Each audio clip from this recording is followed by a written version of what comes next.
Kyla McKnight, and I am a student at Mississippi College. I was asked to research journal articles about motivational teacher strategies that teachers can use in their classroom. I found a journal article and researched it and wrote an article summary.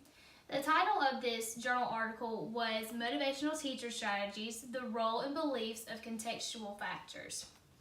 So basically what this article talked about was they hit the high points of autonomy-supported motivational strategies and controlled motivational strategies. Now, as a teacher, you always want your students to be motivated in the classroom, and you're going to do whatever you can to get them motivated to learn. It's just in your nature. So what this article does is it basically shows the differences between the autonomy-supported motivational teacher strategies and the controlled motivational teacher strategies. The autonomy-supported motivational teacher strategies really hit home on the student's inner motivation. So what this is going to do is it's going to allow students to dig deep and find how they're going to be motivated in the classroom and how they're going to choose to be motivated in order to learn. It also allows students to have more say in the learning processes. So students are able to go to a teacher and say, I would really like to learn this way and this is why. And they can have good conversation about why the students believe this and so on and so forth. And then it also talks about students have more choices with the autonomy-supported motivational strategies. Just like with it talking about students have more say in the learning processes, this is going to allow them to have more choices in the classroom. It's going to allow them to see new learning processes and choose which one they want to learn with. And this strategy also helps students be more engaged. Because hitting home again on the inner motivation, students are going to be engaged to learn. When you have motivation, you're going to do what you want to do.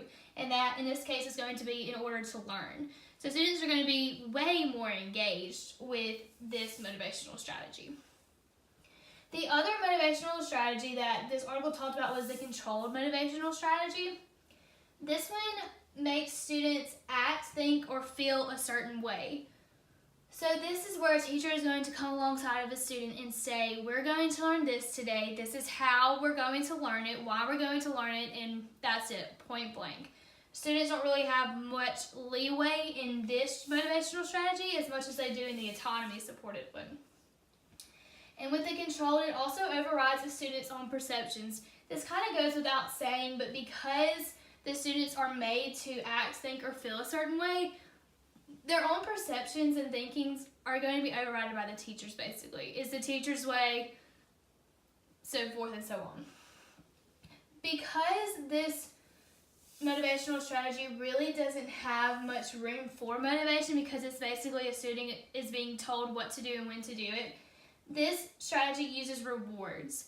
The article talked about this type of reward system can be used as a token system, candy, a treasure box if a school does bucks for students to go to a special store and get prizes, things like that, uses as rewards in order to get students motivated to learn. And this strategy also uses direct language. This is just a student coming to a teacher and a teacher sitting down with the student and saying, we are learning this today because, and this is how we're going to learn it. This is how we're going to solve a math problem. This is how we're going to conduct a science experiment. Things of that nature. So what the four authors of this article did was they went to teachers of all standards. They went to teachers who had been in the system for years, and they went to teachers who hadn't been in the system for very long. First year teachers, beginning teachers, any kind of teacher. And they simply asked them the question, which would you use in your classroom? Would you use the autonomy-supported motivational strategy or the controlled motivational strategy? And what they were really wanting from this was a percentage of one would use autonomy-supported over controlled, or more would use controlled over autonomy-supported. What they found really kind of mind-boggled them.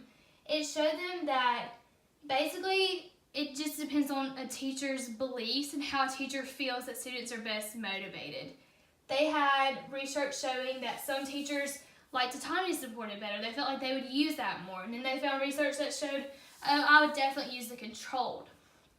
When they found those who said, I would definitely use the autonomy-supported, Basically, the teachers that believe that said that they would use this because it plays on into the whole inner motivation thing again, where students are going to be engaged to learn because they are motivated by themselves and not by any other outside factor.